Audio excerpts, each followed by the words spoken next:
This program is brought to you by the Nathan and Esther Peltz Holocaust Education Resource Center, also known as HERC, located in Milwaukee, Wisconsin. I'm Samantha Abramson, Executive Director at HERC. On behalf of our Board of Directors and our staff, we thank you so much for joining us for today's program.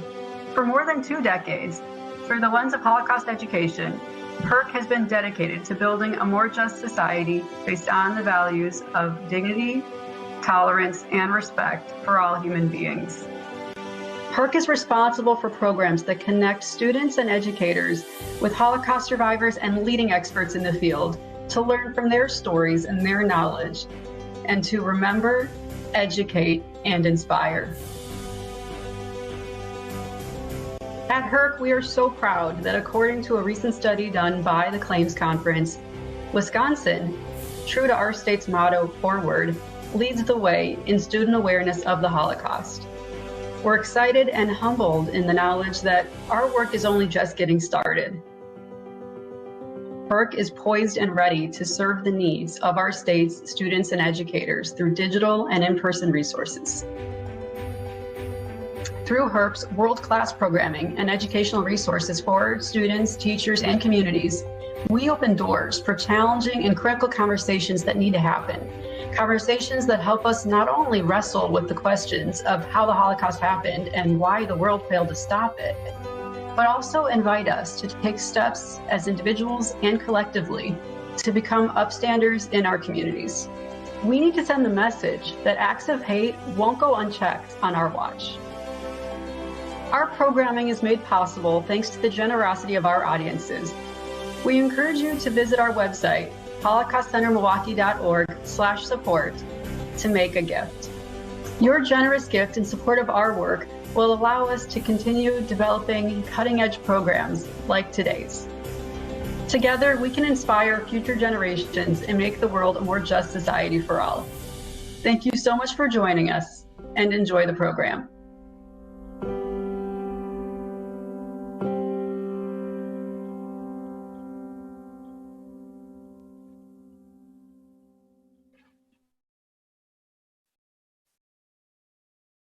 Good afternoon, everyone, and thank you so much for joining us on your busy Sunday to be with us today. I would like to begin by a round of thank yous. First of all, I want to thank our wonderful program sponsors, Carrie and Michael Altman, for their generosity, and to all of you who made a donation when registering for today's program. These donations support our programming like this one. Thank you to the Milwaukee Bucks and Godfrey and Kahn, our partners for this program. Thank you to our wonderful speakers who you are going to have the opportunity to hear from in just a few moments. And with that, let's dive into it. As someone who grew up in Milwaukee, I was always so profoundly aware of the importance of Holocaust education in our community, a need that unfortunately has only increased in recent years with the uptick in anti-Semitism and Holocaust denial. Learning from Holocaust survivors, studying this challenging history, whether it was in public school, at a community Yom HaShoah commemoration, at Hebrew school, it was a very clear and conscious part of our community's identity and values. And it was part of growing up Milwaukee Jewish. As any Wisconsin region BBYOer would tell you, another ritual that defined our Milwaukee Jewish community was basketball. And until I learned about Dan Grunfeld's book, never in my wildest dreams would I have thought about putting these two sacred rituals of our community together. In his new book, By the Grace of the Game, The Holocaust, A Basketball Legacy, and an Unprecedented American Dream, Dan details what his family, especially his grandmother Lily, endured during the Holocaust, and how basketball transformed his father, Ernie Grunfeld, from an immigrant outcast to an Olympic gold medalist, an NBA player, all-star, and of course, a player and general manager for the Milwaukee Bucks. The story traverses the spectrum of the human experience and details how perseverance, love, and legacy can survive through generations, carried on the shoulders of a simple and beautiful game. I am so excited to announce that HERC, because we are so inspired by Dan's book, is purchasing a large quantity of the book for Wisconsin schools. We are accepting donations today using the link that we'll be throwing in the chat box. to purchase these books. And thanks to a contribution by our board member, Betty Kristowski, all gifts today will be matched. And now, today's speakers really need no introduction at all, but I will attempt a brief one anyway. You've already heard me talk about Dan. Dan is a former professional basketball player, a proud graduate of Stanford University, and also a proud graduate of Nicolet High School. I went there too. Many of you probably did. Dan played professionally for 8 seasons in top leagues across the country and across the world, including in Germany, Spain, and Israel. His mother, Nancy Kahn Grunfeld, is the daughter of local hero and trailblazing attorney Jerry Kahn, co-founder of Godfrey Kahn Law Firm, who was instrumental in bringing the Bucks to Milwaukee. So you could say basketball's a thing in this family. And of course, we'll be having a guest appearance with Ernie Grunfeld towards the end of this program. Moderating today's conversation with Dan is Craig Karmazine, a founder and chief executive officer of Good Karma Brands, a media and marketing company with expertise in leveraging the power of sports to build brands, which owns and operates 5 ESPN affiliated stations and 4 Wisconsin-based radio stations, including News Radio 620 WTMJ and 101.7 The Truth. Craig is also a minority owner of the Bucks and a longtime friend of the Grunfeld family. Please, if you have questions during their conversation, feel free to add your questions to the Q&A box. We have 2 boxes here. Q&A box is the one you want to use for questions, and we will take questions as we're able to at the end of the program. So with that, I'm going to thank you so much for coming, and I'm going to turn it over to our speakers. Thank you so much. Thank you, and thanks everyone for being here today. It's so fun to talk to Dan in this environment. And Dan, thanks for doing this this afternoon. Absolutely, Craig. No, I'm excited. And Samantha, thank you so much. To Herc, Betty, Sarah, all the people who worked to put this on. Really grateful for the opportunity. Yeah, and not just a graduate of Nicolet, but a Nicolet High School Hall of Famer, as you were inducted in 2012. So. We may have some Nicolet grads, but only a few that can be said to be Hall of Famers. But we're going to talk a lot about the book and your story, but there will be some spoilers. But I know some of you are still in the process of reading the book or have them on the way because the book's been selling so well. So we're going to try to avoid spoilers as much as possible. But there's just so much great stuff in this book. I couldn't put it down. I mean, it was less than 48 hours. From the time I started it to when I finished it. It was incredible, but it really is a long, winding journey when you think about your family: Romania, Hungary, Italy, New York, New Jersey, and then Milwaukee as a sophomore in high school. So let's start it right there.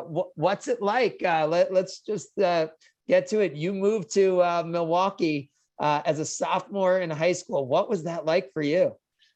It seems random, right? That I grew up in northern New Jersey and then I moved to Milwaukee, Wisconsin. But I grew up spending my summers in Milwaukee, because as you mentioned, my grandfather, Jerry Kahn, has been a kind of a pillar of the Jewish community in Milwaukee for so many years. And this is where my family is from. My Aunt Lori still lives in Milwaukee, who I love so much. I think she's on the call today. But we've always had so much family in Milwaukee. So when my dad left the New York Knicks in '99 and was hired by the Bucks, it was a homecoming of sorts, but it was also an adjustment. And I write about this very honestly in the book. When you're 15 years old, you leave all your friends, you move to the Midwest.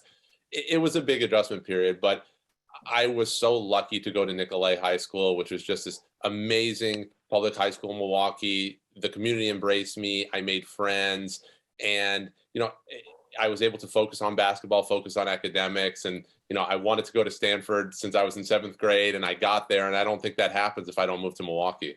Yeah, that's amazing. So you mentioned the book, and let's get to the book. So first of all, you're a dad, you have a career. When did you first start thinking about writing this book, and what was the process to really decide to do this? So I love to write, and I've done a lot of writing over the course of my basketball career. When I was playing professionally, I had contributing writing positions to several websites. So it's something that I've just always loved to do. And I knew that this story was the big one. But, in order to tell it, I knew I needed space in my life. I needed the time. And so when I retired as a player, I went to Stanford to get my MBA. And it was the first time really that I had space from playing the game and an opportunity to explore other interests. And I remember just kind of looking at my wife one night and being like, now's the time. If I'm ever going to do it, it's now. And so But I knew that if I was going to do it, I had to approach it like I did basketball. My schedule, this couldn't fit around my schedule. This had to like kind of be my schedule. So I really approached it that way. I spent a year and a half doing the research, got up at 6:02 a.m. every morning for 8 months. Wait. But before you do that, did you need permission? Like, could you just write this book, or did you need people's permission to do this? Because I feel like there were some pretty close people in your life that this doesn't work if they're saying, hey, I don't want to go there. So what was that process like? It's an awesome question. So I didn't tell anyone that I was doing this. And I think I needed the space emotionally to process it all. And I also think that my conversations with my grandmother and my dad wouldn't have been as deep, so I didn't want to put any expectations on it. So I just told them I have a project in mind. I did it all. I wrote it. And so then so Anya, you're no permission for grandma, no dad. Hey, I'm thinking about this. How do you feel about it? You just dove in. I dove in, but I didn't listen. I don't need anyone's permission. I was going to write it regardless, because I didn't write this to be a commercial vehicle. I didn't write it necessarily even to be public facing. I just wanted to tell this story, and I was going to tell this story regardless. So I did that. And usually for books like this, you put a proposal together, then you get an agent, then you get a publisher, then you write it. I just wrote it because it was in my heart and I wanted to tell it. So after I wrote it, then of course I told my grandma, my dad, my family, like, hey, I've been working on this thing. And then it was more of a process of, them reading it. And of course, I want everyone to be okay with the details, because it's not just my story. Of course, it's our story. So it mattered a lot to me that everyone was comfortable with that, which ultimately they were, and very proud of me, even though it was difficult, particularly for my dad, because there's so many details in here that are hard. But yeah, I kind of just needed the space just to do it. So one of those ask for forgiveness, not for permission. Now, what about for you? You mentioned there were hard things to come to grip with. And in the book, you talk about anxiety and different stresses, whether it's living up to your dad on the basketball court. Was there a therapeutic aspect to writing this for you? I think it was cathartic in certain ways. It was nice to kind of just speak these things and tell the story, but it's not really about my story. It's about my family. And those were the truly difficult details of what happened during the Holocaust, and, my dad losing his brother when they came to the United States, and what basketball has done for our family. So those were really the deep, meaningful things that were kind of uncovered, revisited during the book. And yeah, for me personally, like, tell it how my story fits around it, coming to terms with it. There was kind of a catharsis involved in that. Yeah, well, and that is kind of the format the book follows. It goes to you, and then it goes back in time, then it goes to you, then it goes and you follow that. Was that always the concept that you had, or did that come about over time? You make everything in the book is a choice. I made decisions every day, and probably the biggest decision I had to make was the structure, because as you know, Craig, you read the book, like, it's a big story with a lot of complex details spanning generations and continents. And so I just remember thinking, how am I going to tell it all? How, and I lived this story. I felt it, and this from the book, like, my basketball career was so informed by the things that had happened before me, and how it's all wrapped and tied together. And I was always kind of searching, like, how can I do it in a way that would be maybe compelling to a reader, but also accurate to how I lived it. And so ultimately I decided that going back and forth would be a way to, like, truly tie all these things together. And I'll also say that, like, content wise, I like content that lets me meet people at different phases of their life. Like The Godfather 2 is the best example. In film, you see, like, the Godfather as an old man, but then you see him as a young upstart in New York City. I like that sensation. I thought, man, wouldn't it be cool in my book to meet my dad as a 9-year-old immigrant who didn't speak English, who was getting made fun of, but then you see him as this basketball star, and you're like, oh, how do these pieces connect? So that was what I was going for. And I think it worked at the end of the day, but I was nervous. I didn't know if it would. Well, then, also then you think about, as you're putting the book together, you end up with the foreword by Ray Allen. Again, Milwaukee connection. We don't need to struggle to find Milwaukee connections here. The guy who I think everyone had wished played his entire career here. But maybe we could ask your dad about that coming up later when we see him. Go for it. We can find out about Ray Allen. But how did that come about? How did you learn of Ray Allen's interest in the Holocaust and knowledge? Because so many people I talked to, like they were gripped by the book before they even got to your writing, right? Because Ray Allen's forward was just so touching. Yeah, without a doubt. So I was so lucky that my dad was the GM of the Bucks when Ray was a star player, and I was a shooting guard in high school. Ray was a star shooting guard of the Bucks, so I looked up to him so much. He was always really good to me. You know, took me under his wing, gave me shoes, gave me advice. He actually shot a commercial at Nicolet my senior year when I was deciding on colleges, and he was walking the halls in his Bucks uniform, and like him and I had lunch. It was the coolest thing ever. So I know Ray, but what I didn't know is that the Holocaust and Holocaust education and remembrance has been a passion and a mission of his since he was in college. And as he writes in the forward, he saw Schindler's List and he was moved. He said, this is not just a Jewish tragedy, this is a human tragedy. And so every time his teams played in Washington, D.C., he took teammates to the Holocaust Museum. He's visited Auschwitz. You know, he's really walked the walk. And so when we reconnected about my book, I told him my dad's story and he didn't know. You know, he had been to our home and spent so much time with our family, but this isn't a history my dad has really talked about much publicly. And so Ray had no idea that both my grandparents are Holocaust survivors. My dad lost all his grandparents in Auschwitz. But when I told him about the book and I asked for his support, he didn't hesitate. You know, and so I tell people, as much as I looked up to him then in high school, I look up to him even more now as an adult. Yeah. And it's amazing because you mentioned your dad wasn't going to really be talking about it. So when was the first time you as a kid became aware of the Holocaust and specifically your family history around it?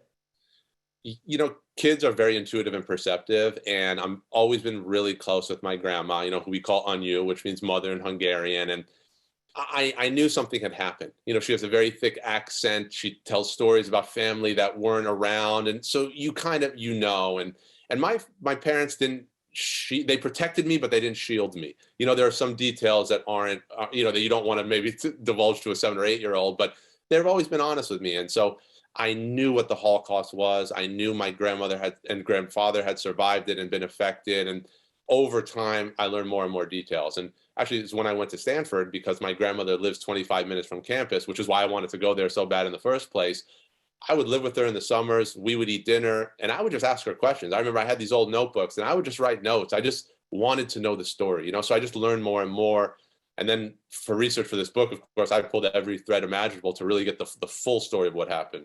Well, you mentioned research for the book, like, you know, kind of you're setting the table and giving us context of like 1930s and even 20s and 40s. Yeah. Europe and, you know, what life's like and how you go to the bathroom and all that. So yeah, and we won't talk about the Larry Bird bathroom. Only people who read the book get that. But you know, how much of this was her version of the story, or had you already gotten to that point? Because you mentioned the idea of, you know, bringing her more of a finished product. Was she the one who was giving you that, or was that through all of your outside research to figure out what a life would be like for someone, you know, growing up in that time?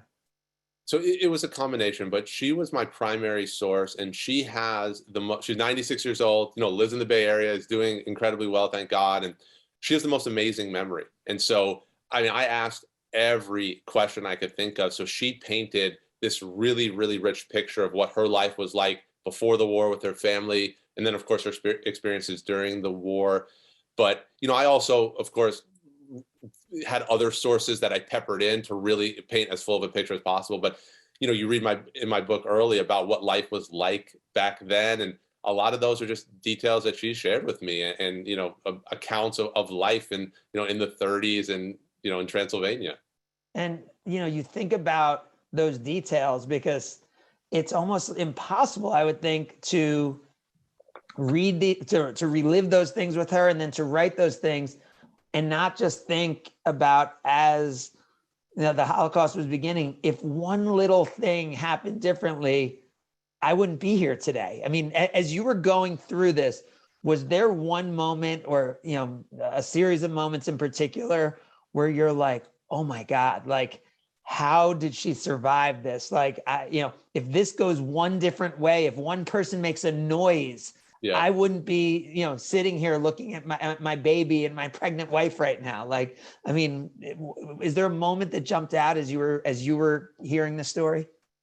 There were so many, particularly as it relates to her Holocaust survival, being held captive in the Budapest ghetto. And from the book that at the end of the war, she saw Nazis come into the ghetto with machine guns, and then word spread that there was an order from Adolf Eichmann to kill all 80,000 remaining Jews that were left in the ghetto. And her brother, who were in the ghetto together, raced up into an attic space and hid. And as my grandmother described it, there was room for about 4 or 5 people, and there were a dozen of them packed in there.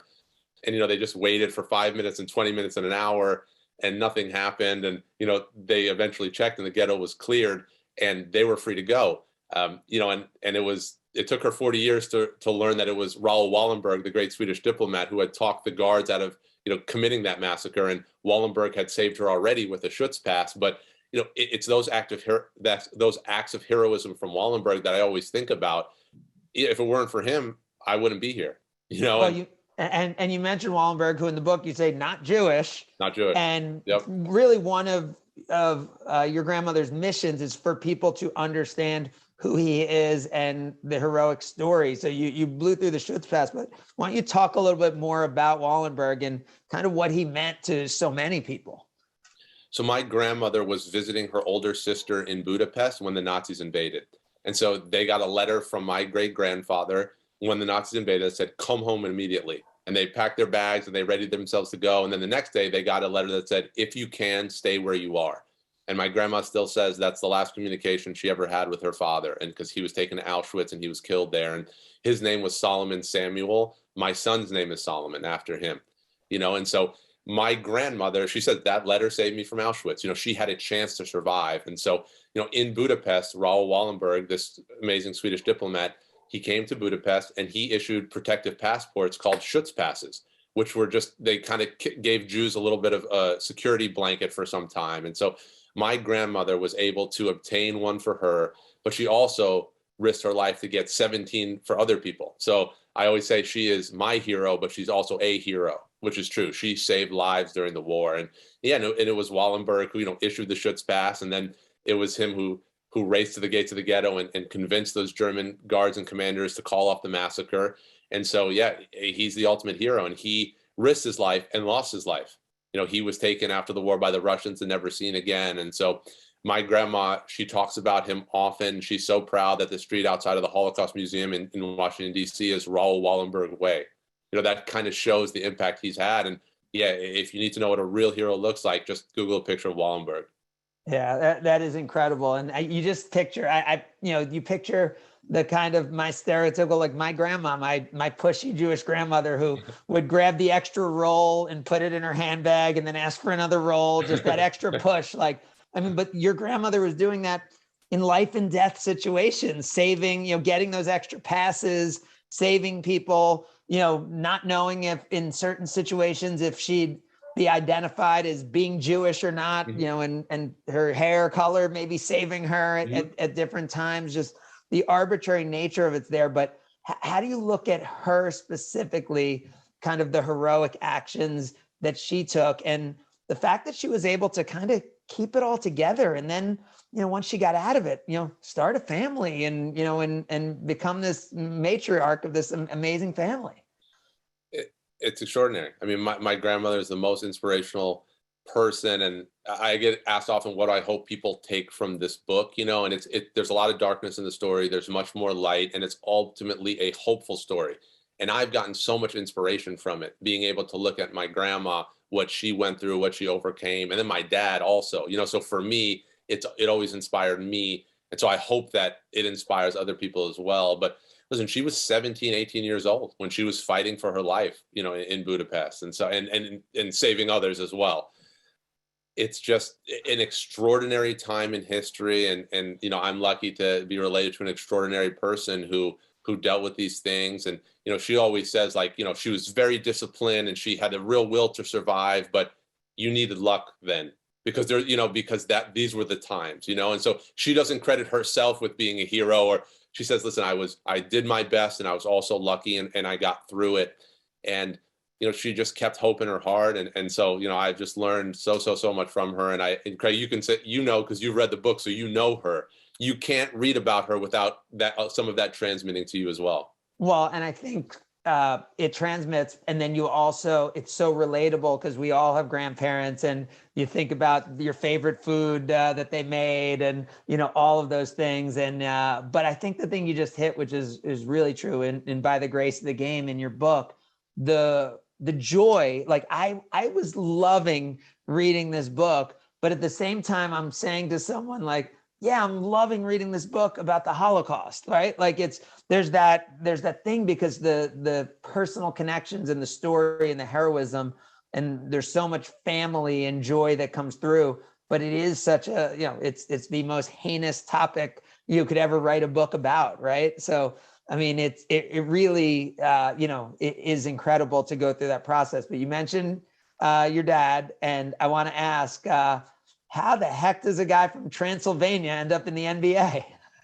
It's a good question. It's a really good question. And just if I may, and Transylvania is a real place. A lot of Pennsylvania is a real place. It's not just a cartoon or it's a real place, and that's where he's from.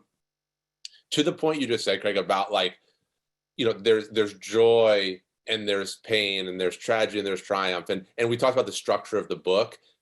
That's what I wanted to convey, because that's what life is, right? And I learned that from my grandmother, and I say that in the book. She's the first one to tell a joke and hug and kiss and laugh, but she's been through some horrific things as well, you know, but that's what life is. And so, and I think the structure helped me do that too. And you mentioned a story about Larry Bird, which was very funny and maybe some would consider embarrassing, but, you know, listen, I want people to laugh and cry. And I think that's kind of the nature of what this story is. So I'm glad you brought that up. But my dad being from Transylvania. So Transylvania is a region on the border of Romania and Hungary. And so that's where my dad is born and raised. And so, you know, I'm sure the Milwaukee community is familiar with him from his time as the GM of the Bucks and as a player. You hear him in interviews. He has a thick New York accent, you know, because he went to high school in Forest Hills, Queens, but his native language is Hungarian, you know, living there right on the border. And so, listen, my dad grew up under communism. You know, after my grandparents survived the war, then there was like a decade plus under communism. So it wasn't, you know, life hadn't really been easy. And, you know, that took them all that time to get passports to leave Romania. They were actually bound for Israel at first. And they spent 6 months in Italy, and at the last minute in Rome. And at the last minute, they had a chance to come to the United States. And that's, by the way, is another, when you say like, would I be here if, like, they were going to Israel. And my uncle, who I know we'll talk about a bit, he was dating a girl in Romania who had gone to the United States, and he really wanted to go there. So did my grandpa. But as my grandmother said, I could say no to your grandpa, but not your uncle. So they figured it out. They got to the U.S. But if not for that, I'm not here. So if your uncle wasn't so darn good looking to be able to get that girl, then you never would have been coming to the U.S. That's right. And I don't exist, right? Because my mom is born and raised in Milwaukee, as you know, my whole family's from, and that's where my parents met. So yeah, all those kind of chain of events, you know, as I'm doing the research, as I'm telling it, I'm like, wow, they could have just gone to Israel. And then I'm in a much different form, you know, so life is kind of that way. But yeah, listen, my dad got to the United States, you know, Queens, New York, when he was 9 years old, didn't speak a word of English, had never touched a basketball. You know, kids made fun of him for not speaking the language. And I mentioned my uncle, you know, he was my dad's hero. So what my dad called his brother in Hungarian translates in English to my king. You know, that's how much he kind of worshipped his brother. And my uncle was diagnosed with leukemia almost immediately upon arrival in the United States, and he passed away within a year. So he was, you know, 18 years old, and he passed away. And so that's really the biggest tragedy in my family. And, you know, I'm named after my uncle. My middle name is Leslie after him. And so that's something that I carry with me, and that's really informed, you know, my journey, my career. But, you know, for my dad, he was a kid in New York. By the way, side note on that, for a woman who had lost both of her parents and 5 siblings, then gets married, comes to the United States to start a new life, and starts with that kind of tragedy, right? You talk about the strength of Anu. I mean, yeah. It doesn't get more strong than that. No, exactly right. I mean, and so they're all dealing with that horrible, horrible loss. And, you know, for my dad, he just went to the park, the playground in New York City, to make friends and learn English and heal from that loss. And he started playing basketball. So to your question, how does a kid from Transylvania, the son of Holocaust survivors, make it to the NBA? And I'll hold up my book so you can see the title again. it's called By the Grace of the Game. It just, the game kind of shined its light on our family when we needed it. And it gave my dad this release, this way to make friends. And it's funny because he says, man, if you wanted to make friends in the neighborhood, like, you played basketball, and the better you were, the more friends you had. And so I said, well, you must have had a lot of friends because, it started very quickly and it didn't stop.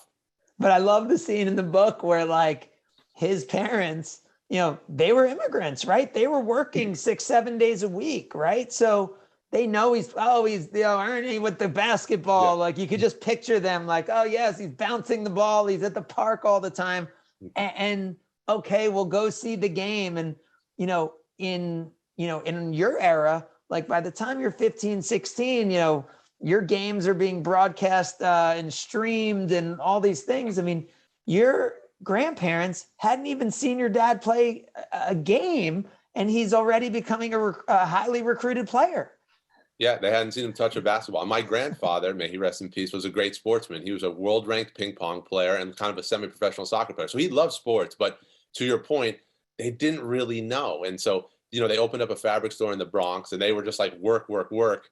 And they got a call at their store one day, and it was. And by the way, and your dad was expected to work, right? Yeah. Being part of the family. Every weekend, he'd have to take the subway and go to the store and work at the store, which he didn't really like, but they made him do it. And so, they got a call from his high school coach one day that was like, you have to see your son play basketball. And they hadn't seen a game because his games were at 4 p.m. in the afternoon, and they would have to close their store to go. They can't close the store. And so they actually went the following week. They got there a little late, and the gym was closed, and they couldn't get in. And the guy at the door said, can't let you in. The gym's full. And my grandfather tried to tell them, we're parents of player. His English wasn't very good, and said, we can't help you. And my grandma said, Ernie Grunfeld is our son. And he said, well, why don't you say so? Brought him in the gym. And my grandma still tells this story that my grandfather walked into the gym, and he looked around, and he kind of nudged her in Hungarian. He said, where's Ernie? If he's so good, why isn't he playing? And my grandmother was shocked. She said, look right there. That's Ernie. He was right in the middle of the floor. My grandfather couldn't recognize him. So he literally had transformed, right? Like, he's not this at-risk youth in America anymore. He now kind of holds the cards. And so on the floor after that game, my grandpa told him, never come to the store again to work. You just play basketball. We'll take care of the rest. And so roughly a year later, he was an All-American. That's how quickly it happened, and again, like, I'll show you my book, By the Grace of the Game. It's one of those stories that is just incredible. And you picture, again, your grandfather, not a basketball person, but a great sportsman. So you see when this big player standing out and dominating the court, and you just could only imagine him saying, oh my God, what am I doing with this kid in the store? You go, like, this is your natural place to be. And then the pride you think about as immigrants, waiting to see if Ernie can make it onto the Olympic team, right? I mean, which is, just a surreal moment, right? To even, be an American and to feel pride in being an American, but now there's the chance that your son might be able to represent the United States in the Olympics. I mean, just that whirlwind of emotion had to be incredible. Yeah, it was surreal. And my grandfather very quickly became my dad's biggest supporter, biggest fan. He didn't miss a game after that. And of course, my grandma as well. But, my dad's, it was a rocket ship, so he became he was a phenomenon in high school, one of the most highly recruited players in the country, went to the University of Tennessee, where he teamed with Bernard King, another New Yorker. They're one of the greatest duos in college basketball history. So, and my dad was a first-team All-SEC player every year. His junior year, after his junior year, where him and Bernard King were co-SEC players of the year, he had a chance to try out for the United States Olympic team. And he had already represented the United States, but this was the Olympics, and so there was about 80 guys, I think, who tried out. 12 guys made the team, and my dad was one of them. So my grandparents closed their. And you're talking about Hall of Fame players who didn't make the team, much less right. that he got to be on that team with. That's right. It was Dean Smith from North Carolina was the coach. It was a very competitive team. He made it. My grandparents closed their fabric store for 2 weeks. They actually drove from Queens, New York to Montreal, Canada. And they were in the stands to watch my dad stand on top of the Olympic podium with a gold medal placed around his neck as a gold medalist. So again, it's, it's a story. I wrote the reality of the story, but you couldn't make it up. And that's why I wrote the book. I always just grew up knowing like, wow, this is a really, really incredible trajectory here for a family. But then the trajectory that became the most important part of your story, oh wait, it's Milwaukee again. It is the meeting of your parents. So take us through how that happens, how your dad ends up in Milwaukee, not right away in New York, and your parents meet. Yeah, so my dad, he kind of had a sense of the range that he would get drafted in coming out of college. And his agent was telling him, you're going to get drafted likely between the 8th pick and the 12th pick. And the New York Knicks had the 10th pick in the draft. And that's where my dad was from at that point. That was his dream.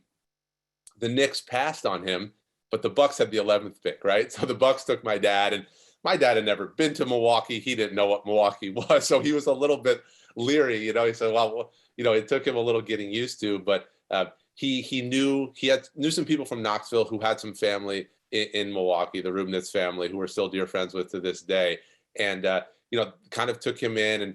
And one of my dad's first questions when he got to Milwaukee was, any nice Jewish girls in town, which you can imagine a 22-year-old Jewish guy would want to know in Milwaukee, any nice Jewish girls in town. And first name that was mentioned was Jerry Kahn's oldest daughter, right, which is Nancy, my mom. And so that the game brought my family together, once my dad got to Milwaukee, and that's where my parents met, and they've been together ever since. And so, yeah, Milwaukee again means so much to my family. And even before we chat here today, we can talk about Godfrey and Kahn being a sponsor of this event. My grandfather, he's a founding member of that firm, and that firm has been such an important part of our family forever. And so our roots with Milwaukee are so deep. Yeah. So we mentioned then you're born, you grow up as a New Jersey kid, and one of the other top sports books right now out, along with your book, is about those 90s era New York Knicks and the teams your dad built and grew up first with your dad as a player. Was it just a given that you were then going to be a basketball player? Like, did you have any doubt in your mind that basketball was going to be what you were going to pursue first? Well, not in my mind, and I still remember in 6th grade in Hebrew school going around our class saying what we wanted to be when we grow up, and I said an NBA basketball player, and everyone started laughing, because it was Hebrew school, and in my head I said, all right, we'll see.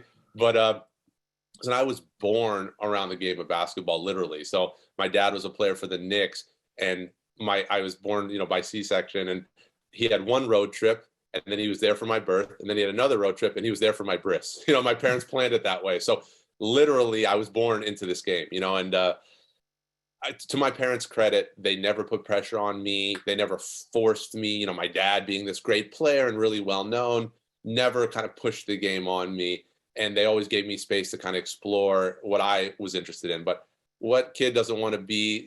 Kids want to be like their parents. And so I wanted to be like my dad, and I love the game. I loved playing it. I loved talking about it. And so I never had it down in my mind what I wanted to do. Yeah. And we mentioned you as a Nicolet Hall of Famer. And as you started to develop, you're playing AAU, playing different things, you end up going to a camp. And so, I mean, I know the Sporting News named you the best shooter of the 3,000 people that are at camp. Sure. But LeBron was also there, right? So did you ever actually get to play against LeBron, or who was the best player you ran into at camp? Yeah, I did get to play against LeBron several times. Yeah, that was an experience. That's gonna be surreal, right? To think about, Listen, like, little Jewish Danny Grunfeld matching up against LeBron. So I'm not that little, and I wasn't little then. I wasn't that little then. But the first time that I saw him play, it wasn't like breaking news how great this guy was. I was like, oh my, like that's just a whole different level. And yeah, playing against him, like it was he was playing a different sport. And a lot of these events that I read about in my book, these are the best players in the country, and I was one of them. I was a top player, but then you have people like LeBron James, they're speaking a different language, they're playing a different game. So that was really cool. And, I played on the same team as Carmelo Anthony at one of these events. And so I always got a chance to, play with and against some really great players. And, I'm proud that in my way, I held my own at those events. And ultimately that's what got me to Stanford. Yeah. And Stanford was the goal. And was that all about your grandmother? Was that the combination? Like how did that all come together? Because obviously, not only a great academic institution, but around that time, a basketball powerhouse. It was. Yeah, listen, like Stanford was not a casual thing for me. I was hell-bent on going to Stanford since I was in 7th grade because I was visiting my grandma in the Bay Area. My older sister, Rebecca, who's the best, she was looking at colleges, and we visited Stanford's campus. And I fell in love. I took one look and I said, wow, top school, top basketball program, as you mentioned, 25 minutes from my grandma. So it was a combination of all those things, but I became obsessed with that. And, through a combination of luck, skill, timing, it just worked out for me. But it was the greatest gift because I got to spend 4 years so close to my grandmother. She came to every single home game I played at Stanford. She was there every Sunday in my dorm room to drop off my clean laundry, pick up my dirty laundry, stock our fridge. She treated me very well. But for us to have that time together was just incredible. So yeah, Stanford was my goal. It meant so much to me and wouldn't change anything about how it happened. Yeah, and the amazing thing I think is how I still think you downplay yourself, a little too much in the book. I don't think you present a realistic view of how good a player you were. Like I almost I'm reading this and you're saying, I think I might be the worst player in my entire conference and I'm a terrible player. My team's winning 20 games in a row. Like, maybe that's why you were so good because you had this insanely critical view by which you viewed yourself. I'll tell you, what's interesting, this book is deeply personal and I think it has to be, but that is how I felt at the time, so it kind of gives you a view. Okay. Well, I'm going to cut you off here because that may be how you felt at the time, but in the book, you're telling this story about, how you're not even part of the team. They're winning 20 straight games. And, I pull up the clip of the game.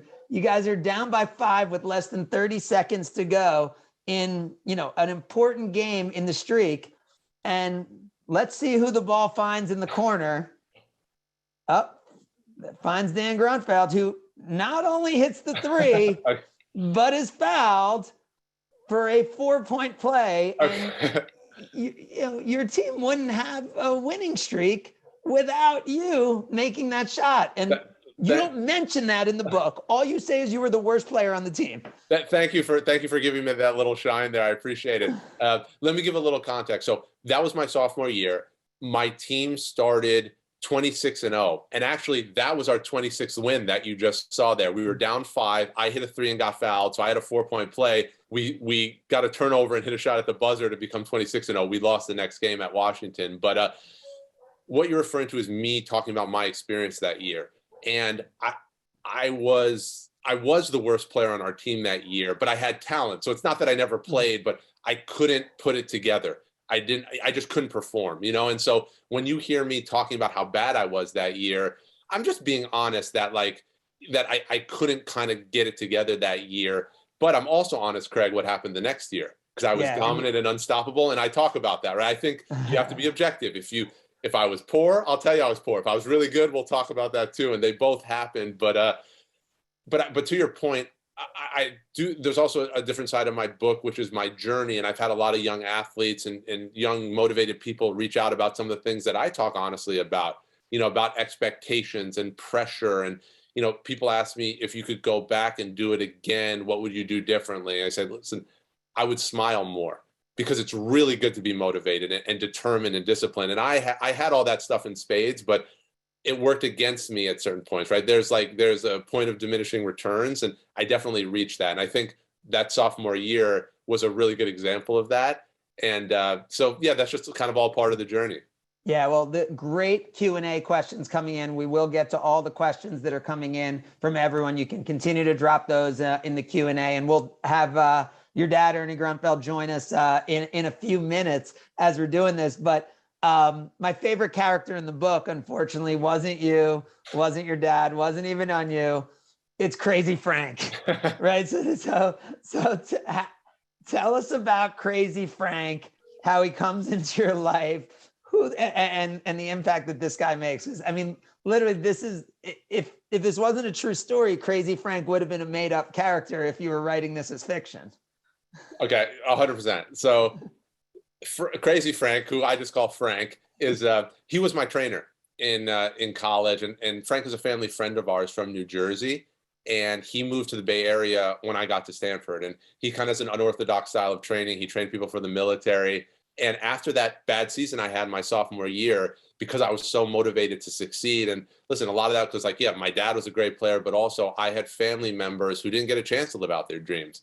You know, like I carry that history with me. So for all those reasons, I was so focused on succeeding as a basketball player. And here's Frank, who trains people differently. You know, it's kind of like a little more military based, and he's a very, very interesting character. And so, yeah, I write about him very honestly in the book.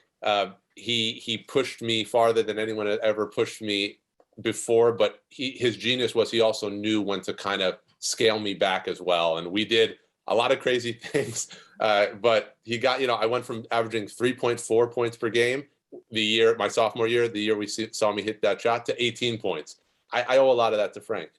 Yeah, and then the fact that you were able to come back from such a tough injury, you know, and again, not at the same level, but become a double-digit scorer. So let's move forward, because we said there's a lot of celebrity appearances in this book. There's Larry Bird, there's Tiger Woods, there's Buddy Hackett, who has you know, a starring role in this book. But how about a trip you took with the coach of the #1 college team in the country right now, you know, Bruce Pearl of the Auburn Tigers right now? Pretty meaningful trip. There we go. We got Ernie. Hey, Ernie. Yeah, my dad. How are you? Good. Great to see you. I got to first hear about the trip you, Bruce Pearl, and I think some other Milwaukeeans may have taken. Pretty incredible trip that may not have been an Olympic gold medal, but I think you mentioned your dad thinks it deserves a place right up there with his gold medal. And I know he's gonna say that he has a silver medal from the Maccabiah Games, and I have a gold medal. You know, so he might have the Olympic gold, but I have the Maccabiah gold in the family. Yeah, and also a lot of Milwaukee people as well. Stephen Gruber, you know, went to Whitefish Bay High School, is my teammate, and we got close with Bruce and his family when he was the coach at UWM. You know, and so we're proud of his success, you know, going to Tennessee and now Auburn. But that was an amazing, almost life-changing trip, you know, being in Israel, reconnecting with family. You know, my dad was there, my mom was there, my sister was there, and it was an amazing experience. I remember saying to my sister early on in the trip, you know, I'm going to finish my career here in Israel. You know, I was playing in Spain at the time, but I said, I need to come back here. And then that's what I did. You know, I finished in Spain, and then I spent 4 years playing professionally in Israel. Yeah, it's incredible. So Ernie, I know the question everyone wants to know is, what do you think about the Bucks winning the championship? I mean, you had them on the brink, but what was it like? We'll get into the book, and Dan, you can tell us how great he is, how great the book, but how about our Bucks? Well, first I want to say hello to everybody, and a special hello to my sister-in-law, Lori Kahn, and my mother-in-law, Rosalie Kahn, who are watching. But I was so thrilled for them. You know, they really built the right way. They have a tremendous player, and I remember back in the late when we went to the Eastern Conference Finals and lost in Game 7, so that was kind of disappointing. But I was very, very happy for the Bucks, and Peter Fagan happens to be a very good friend of mine. We worked together with the Knicks, and I know Mark Lazary, so I was very happy for them. Yeah, well, I know how proud you are, but what has been your reaction to both seeing Dan write this book, and then the reaction, you know, of just seeing the impact that this book and your family story is making? Well, obviously, I'm very proud of Dan. He's always been a very good writer. Even as a little kid, he loved to write and make up stories and write all kinds of different things. But this was really from the heart. And you know, like I always say, I just played basketball, and I loved it, and I became good at it. Danny's an outstanding writer. He's also an outstanding basketball player. But the real hero in this book is my mother, you know, because she really saved lives. And she taught us everything, that hard work. We worked very hard.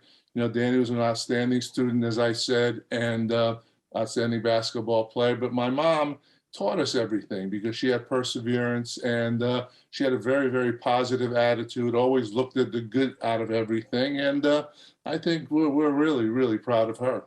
Yeah, I heard Kenny Smith the other night on Inside the NBA saying, hey, Ernie was a legend in New York, but we never knew that about Ernie. We all knew Ernie. But do you think that was, were you holding it in, or were you just like, hey, I'm here to do my job? Like, did you even ever think that you should be telling the story in the way Dan did, or was there too much basketball to be played, and then as an executive, was it just not going to be about you? Like, why didn't you ever tell that story? Well, New York is a melting pot. Everybody has their own story. Everybody has their own family experiences, and I just lived like everybody else, and I'm not a good writer like Dan is, and put it together, weave it together the way he did. But I'm very proud that he did, and maybe I should have, but now I'm sharing in the story with him. But if you did it, I wouldn't have had a book to write. So actually it worked out fine. Yeah, well, we're going to start to take some questions from the audience, mix them in as I ask you both a few questions. But Mary had said that she was a Tennessee alumna, and thank you so much for the book. And how about your experience at Knoxville, at the University of Tennessee, and throughout the South during your travels? Well, I never had any issues that you're talking about like that. I really enjoyed my time there. I had tremendous success. I was a 4-time All-SEC player and All-American. I was fortunate enough to make the Olympic team after my junior year and win a gold medal. So a lot of good things happened for me. And I got to play with Bernard King, who this day is a very, very close friend of mine. And Danny calls him Uncle B. We just talked to him last week. So no anti-Semitism? Did I guess when you're that good a player that kind of dripped off you? No, I didn't face anything. I was probably too big for anybody to mess with me in that regard. Yeah. So what about actually, Knoxville has a nice Jewish community. I have some very good friends, and I still keep in touch with them. Yeah, Dan talked about it, learning the language. I guess first, your mother's native language, and what was language at home? Do you even remember before you moved, and then and then as you moved to the United States? Yeah, of course. At home, we spoke Hungarian. We were from Romania, but it was right on the border, and we spoke Hungarian. But I also spoke Romanian because I went to Romanian school, kindergarten and first grade. So I could speak both languages. My mom and dad spoke 4 or 5 languages because in Europe, all the countries are so close, you have to speak multiple languages. A little Yiddish mixed in there, I see. They had Yiddish. When they didn't want me to understand, they went the Yiddish way. But I still speak fluent Hungarian, by the way. So that's what, we speak at home. And really the only person I speak to is my mother in Hungarian. So I kind of insist, if there's nobody around, I insist we speak Hungarian so I don't forget. But you still do. When they speak on the phone, they speak to each other in Hungarian. Yeah. And how about you, Dan? When they're speaking to each other, what are you doing during that time? I'm I'm listening. I know them both so well, and I know different words here and there. So as my dad will say, I'll say, "Oh, you said like you're talking about me, or you're talking about my son," because I know the little markers. But Hungarian is a very hard language to learn. Very. Yeah, Dan, I mentioned Inside the NBA, who did an awesome feature on really the league's signature program. Marvin had asked how professional basketball in the NBA sees supporting Holocaust education and combating anti-Semitism. I guess, what have you seen in terms of the reaction from the basketball world and from the NBA with the book? Everyone's been amazing. I think the story has really touched people, which has been great. Again, the NBA, featured the story on NBA on TNT, and so many others have covered it from a media perspective. The Bucks are a sponsor of this event, you, Craig, being involved. I just think people realize that this topic in general is really important, and this particular story, relating it to basketball makes it accessible. And that was always one of my dreams with this story, is that the wrapper is basketball. So there's fun, there's funny, there's interesting stories, but there's also this really, really important history about the Holocaust that I hope people engage with and learn from. And so, yeah, everyone in professional basketball, the NBA, they've been wonderful about it. Yeah, you mentioned accessibility, and one of our attendees asked, is the book suitable for an 11-year-old boy?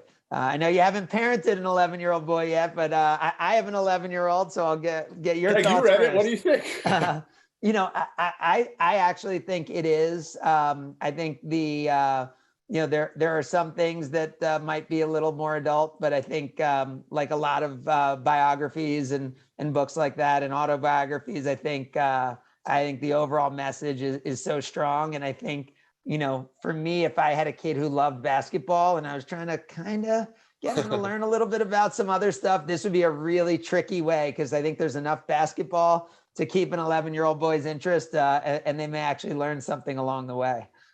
Yeah, that's how I would have answered it. I think 11, 12 is a fair age, and there's nothing that's too dramatic or traumatic or anything like that. I mean, yeah, there's some difficult themes here and there, but I think you learn a lot more than you would take away from it.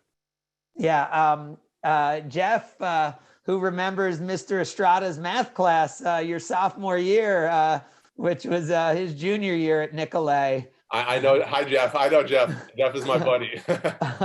Wants to know, did you actually visit any of the places where your grandma grew up in and stuff as you were working on writing the book? Did you visit any of the historical sites as part of your background for the book?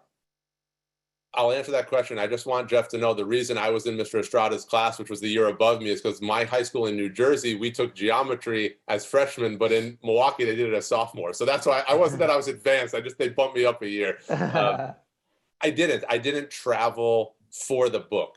I played for the Romanian national team. So I had been, and I played in Europe, and I played in Germany and Israel. So I had been to these really important places, but I didn't travel because of the book. And I've never been to where my dad is from. Even though I've been to Romania, I haven't been to, Satmar, which is where he's from. I hope to go one day. You haven't been back, have you? No. He hasn't been back since they left, because they didn't leave under happy terms. They fled as refugees. And I also have never been to Budapest, which is where my grandmother survived. And so would like to go there as well. But no, for the book, I didn't travel. Yeah. You mentioned earlier that your dad would bring up that he only has a silver and you have the gold at the Maccabee Games. Ernie, what about the table tennis and ping pong medals and accomplishments? And I believe you still have paddle is one of the things that actually made it over. So the grace of the game ended up as basketball, but the first sport of the Grunfeld family was ping pong. Well, it was ping pong and soccer. My father was an outstanding ping pong player and soccer player. And actually, I still have his paddle, the paddle that he played with back in the 1950s. But he was a ranked player in Romania, and one year he was a world ranked player.